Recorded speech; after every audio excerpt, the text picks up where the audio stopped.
So I'm going to ask you to keep them inside. For what reason? So I am the president of POA. I've had numerous people complaining about a noise complaint. Numerous. They're being kids. I have like 10 houses now contacted. Okay. Now like barking at me and running. They're doing kid stuff. They're kids. That's what's wrong with this world, because people like you and those other people don't let kids be kids, okay? I know. So we appreciate you I stopping by. understand. We appreciate you stopping by. Have a nice night. This is a true story, and the HOA has long been a thorn in the side of the residents. Here's the full story. The afternoon sun was warm on my face, a perfect Saturday. My daughters, Lily and Chloe, just 4 and 6, were giggling in the backyard, their shrieks of pure joy piercing the suburban quiet. They were chasing butterflies, inventing games only they understood, their laughter the sweetest sound in the world. I was on the porch, scrolling on my phone, enjoying the simple peace of a weekend at home. Life felt good. Normal. Then came the knock. It wasn't a polite tap, it was a sharp, authoritative rap that cut through the happy sounds from the yard and instantly put me on edge. It sounded less like a neighbor and more like a summons. I got up, curiosity mixing with a vague sense of unease. Through the peephole, I saw 2 figures standing on my porch. One was a woman, blonde, in a crisp white polo shirt with the HOA logo stitched neatly on the chest. The other was a man, broad-shouldered, dressed head to toe in black, a look on his face that screamed unapproachable. And resting at his side, partly obscured but unmistakable, was what looked very much like the handle of a gun. My hand paused on the doorknob. A gun? With an HOA visit? My confusion deepened into genuine apprehension. What in the actual hell was going on? I opened the door slowly, stepping slightly outside, trying to keep my body language open, non-threatening. I was in my weekend uniform, a comfortable t-shirt and a pair of well-worn cargo shorts. Not exactly dressed for a confrontation, whatever this was. The woman in the polo stepped forward, her expression sharp, impatient. She didn't wait for me to speak. "I am Brenda Albright," she announced, her voice loud, clear, and carrying an immediate tone of self-important authority that grated on my ears. President of the Homeowners Association. Beside her, the man in black, who I later learned was Tony, stood silent, his arms hanging loosely at his sides, his eyes scanning my property, my yard, my face. The gun was more visible now, tucked into a holster on his tactical-looking belt. It was real. The unease twisted into a cold knot in my stomach. Why was this guy here? Why the weapon? "Okay, Brenda," I said, keeping my voice level, trying to project calm despite the alarm bells ringing in my head. "Is there a problem? What can I do for you?" She didn't soften her tone. If anything, she seemed to inflate, standing taller, her gaze sweeping past me towards the backyard where the girls were playing. "Yes, Mr., my last name," she said, as if my name was slightly distasteful. "There is a complaint. We've received reports regarding excessive noise from your property." "Noise? My kids? Noise?" I repeated, genuinely confused. "From the backyard? My daughters are just playing." The complaint specifically mentions screaming and excessive shouting, Brenda stated, her eyes fixed on the yard. "It's disruptive to the peace and quiet of the neighborhood." I felt a surge of bewildered frustration. "There's small children, Brenda," I said, gesturing towards the yard. "They're playing. Kids make noise when they play. They yell, they laugh. That's what kids do. It's not like they're running a construction site out there." Brenda's face hardened. "The complaint states the noise level is unacceptable. The HOA is responsible for maintaining a peaceful environment for all residents." "But that's not fair," I argued, the injustice of it starting to make my voice tremble slightly. "They're little girls. Should they just stand silently in the yard? They need to run, to shout, to play freely. It's important for them. It's part of being a kid." Tony shifted slightly beside Brenda, his eyes meeting mine for a brief, unsettling second. He said nothing, did nothing overt, but his presence, the visible weapon, felt like a silent, heavy threat backing up Brenda's words. It wasn't just an HOA president making a complaint, it was an intimidation tactic. The rules apply to everyone, Mr. My last name, Brenda said, her voice firm, shutting down my appeal to common sense and fairness. Excessive noise is a violation. This is your official warning. An official warning? I couldn't believe what I was hearing. For my kids playing. Keep the noise to a reasonable level, she instructed, her tone final. She adjusted the collar of her polo shirt, a small gesture of authority. Ensure it doesn't happen again. My anger, initially just a spark of frustration, began to catch fire. The absurdity of the complaint, the total lack of empathy for young children, and the sheer nerve of bringing an armed man to deliver a warning about kids playing noise, it was outrageous.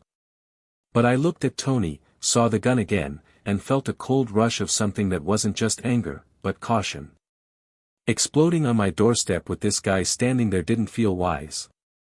I took a deep breath, trying to rein in my temper. Okay, I said, my voice tight. I've heard your complaint. I don't agree that it's fair, but I've heard it. Now, I'd appreciate it if you would leave my property. Brenda seemed taken aback by my controlled response.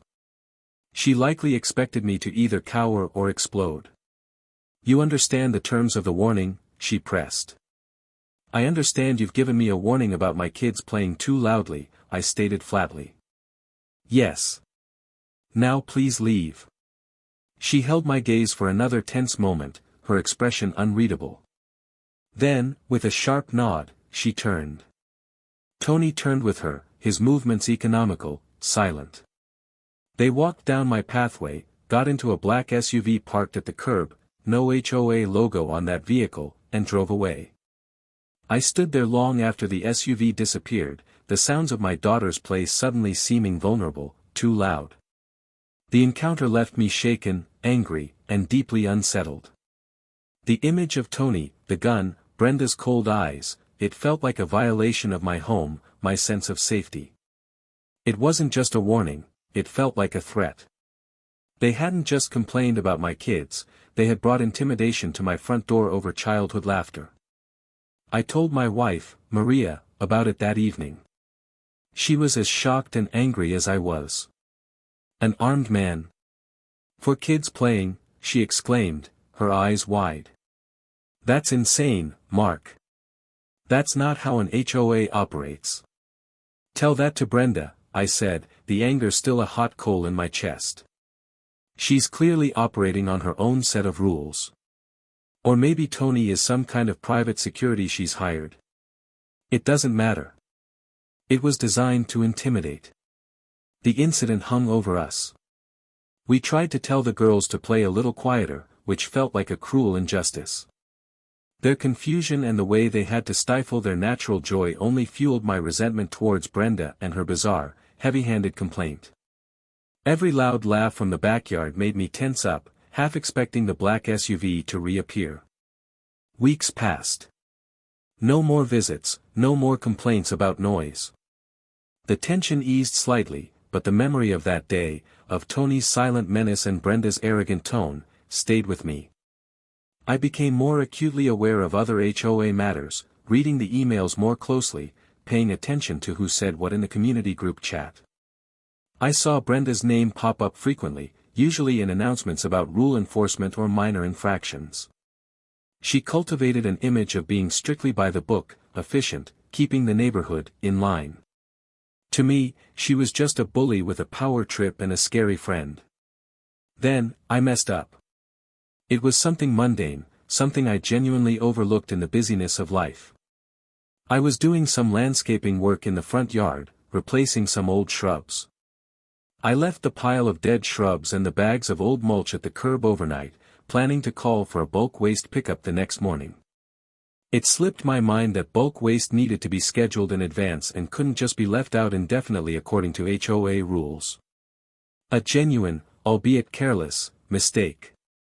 The notice arrived 2 days later. It wasn't a friendly reminder. It was a formal violation notice, hand-delivered, attached to my front door.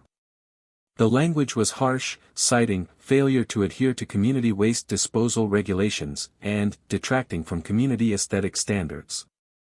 The penalty? A hefty fine, 3 times the amount I'd ever heard of for a first-time waste violation in this neighborhood. And it stated that if the waste wasn't removed within 24 hours, the HOA would remove it and charge me an additional, even larger fee. My initial reaction was annoyance at my own oversight. But that quickly turned to suspicion, and then to blazing fury, as I read the amount of the fine and the tone of the notice. This wasn't just a standard penalty. This was Brenda. This was retaliation. She had waited. Waited for me to slip up, to give her an excuse. And she seized on a minor infraction to punish me disproportionately, to send a message. The message was clear: you defied me regarding your kids, so I will hit you where I can. The unfairness of the noise complaint visit paled in comparison to this calculated, vindictive strike. My anger wasn't just a fire anymore, it was a furnace, roaring to life, hotter than ever. I called the management company again, trying to understand the fine amount. They confirmed it was unusually high for a first offense of this type. They said the fine schedule was determined by the board. Meaning, Brenda. That's when I knew I couldn't just pay it. Paying it would be admitting she could bully me, that she could abuse her power, that the intimidation tactics worked. It would validate the absurd noise complaint and the terrifying visit. My anger solidified into absolute resolve. I wasn't just fighting a fine anymore, I was fighting her abuse, the system she was twisting for her own petty revenge. I spent hours online that night, researching HOA laws in my state, learning about homeowner rights, and looking into processes for disputing violations and reporting board misconduct. I pulled out the full HOA bylaws, reading every section related to violations, fines, enforcement procedures, and the duties and responsibilities of board members. I documented everything again: the date and time of the noise complaint visit, the presence of Tony and the gun, describing the feeling of intimidation, the date of my landscaping mistake, the date and details of the violation notice and the excessive fine. I learned that while HOAs have broad powers, those powers are not unlimited. Fines must typically be reasonable and consistent. Enforcement should follow a clear procedure. Board members have a fiduciary duty to act in the best interest of the community, not for personal vendettas. And using intimidation, especially involving what felt like a private armed guard on official HOA business, was highly questionable, potentially illegal, and certainly outside the scope of standard HOA practice. My case was building. The initial visit with armed intimidation over a trivial, subjective complaint, noise from playing children, was improper and potentially threatening. The subsequent, disproportionately harsh fine for an unrelated minor violation was clear retaliation and an abuse of the board's fining authority. I wasn't just a homeowner who broke a rule, I was a resident being targeted and bullied by the HOA president using her position. I decided against just sending another angry email to Brenda. This needed to be formal, follow procedure, and be aimed at the board as a whole, or even an external authority if necessary. I drafted a formal dispute letter, addressed to the full HOA board, excluding Brenda, sent via certified mail. I calmly but firmly laid out the timeline of events, starting with the noise complaint visit and the intimidating presence of the armed man, detailing the subsequent landscaping mistake, and highlighting the excessive nature of the fine, which I argued was retaliatory and an abuse of the board's authority. I referenced the specific bylaws regarding fines and enforcement and stated my intention to escalate the matter if the fine was not rescinded and the intimidating incident addressed. The response from the board was slow and cautious. Brenda's influence was still strong, but my formal letter, sent via certified mail and citing bylaws and legal implications, like the armed intimidation, seemed to worry some of the other board members. They likely consulted with the management company, who would advise them on potential legal risks. They couldn't just dismiss a formal complaint about abuse of power and potential intimidation, especially if it involved someone carrying a weapon on community business. The board scheduled a hearing with me to discuss the dispute. It wasn't a full community meeting, just me and the 5 board members. Brenda was there, of course, sitting at the head of the table, her face a mask of cool displeasure. The other board members looked uncomfortable. I presented my case calmly, factually, referencing dates, times, and quoting from emails and bylaws. I described the noise complaint visit, the absurdity of it, and the clear feeling of intimidation caused by Tony and his visible gun. I explained my landscaping mistake and then laid out the evidence that the fine was massively disproportionate to any other similar violation, arguing it was a clear act of retaliation for my earlier defiance regarding the noise complaint. I stated that using the HOA's authority for personal vendettas and employing intimidating tactics was an abuse of power and not in the best interest of the community. Brenda responded, her voice initially steady, trying to frame the noise complaint as a serious issue impacting neighbors, though she never produced the complaint. She downplayed the visit, calling it a standard courtesy notification, and referred to Tony as HOA security personnel, a claim I doubted. He wasn't in any standard security uniform I'd ever seen, and armed guards weren't standard for our HOA. She justified the fine for the landscaping waste by citing the specific rule I broke, glossing over the amount and claiming it was within the board's discretion based on the severity of the eyesore, and the need for strict standards. She tried to portray me as a difficult resident who couldn't follow simple rules and was now making false accusations to avoid a legitimate fine. The other board members asked questions, some hesitant, some probing. They seemed particularly concerned about Tony's presence and the gun. That detail clearly made them uneasy and pointed to a potential liability. They asked Brenda about his role and why he was armed for a simple warning delivery.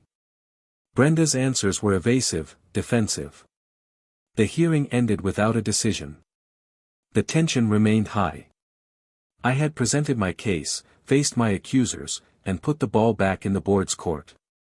My anger was still there, but it was focused, channeled into the fight for justice. A week later, I received another official email. The board had reviewed the matter. They acknowledged my landscaping mistake was a violation. However, they also acknowledged that the initial visit regarding the noise complaint, particularly the presence and demeanor of the individual accompanying the president, could be perceived as outside the scope of standard HOA procedure and contributed to a sense of unease. More importantly, regarding the fine, they stated that, while the board has discretion in fining amounts, this particular penalty was found to be outside the established range for similar violations and has been rescinded. Rescinded. Overturned. I had one. The email didn't mention Brenda by name in relation to the abuse of power, but the context was clear. The excessive fine was gone. The visit with Tony was implicitly acknowledged as improper. It was a vindication. My anger hadn't led me to do something reckless, it had fueled my determination to learn the rules, build my case, and fight the system through its own channels. But the victory wasn't complete without Brenda facing consequences. At the next public HOA meeting, the board had to announce the rescission of the fine and briefly explain why, due to it being outside the normal range. The atmosphere in the room shifted as people understood what had happened. They knew about the noise complaint visit, gossip travels. They knew about the landscaping waste, visible for a day. Now they knew Brenda had hit me with a massive fine and that the board had overruled her, implicitly acknowledging she had overstepped. Brenda sat at the head table, her face pale, her lips set in a thin, furious line. She tried to maintain her composure, but her usual air of unshakable authority was gone, replaced by visible resentment and humiliation. She had been called out, challenged, and publicly overruled by her own board. Her power, built on intimidation and strict, unquestioned enforcement, was undermined. Residents approached me after the meeting, some congratulating me, others expressing their quiet satisfaction. They had seen Brenda's methods, felt her arbitrary control, and my victory was a victory for anyone who had ever been on the receiving end of her Karen style. Brenda's position on the board became precarious. Her authority was questioned more openly. The other board members were less willing to rubber stamp her decisions. Within months, facing increasing pressure and a community that had seen her true nature and her public defeat, she resigned from the board. Her reign of petty tyranny in our HOA was over. The fine was gone. The threat was gone. My kids could play in the backyard, their laughter ringing out freely without making me tense up, listening for an SUV. The fight had been stressful, consuming, and fueled by a righteous anger that refused to let injustice stand. But standing in my yard, hearing my daughter's happy shrieks, knowing I had faced down a bully with her intimidating companion and won, not by resorting to her tactics, but by using facts, rules, and perseverance, that feeling was worth everything. The anger had been the spark, the fuel, but the victory was the result of turning that fire into a steady, determined light that illuminated abuse and ultimately, cleared the way for a little more peace and a lot more fairness in our community.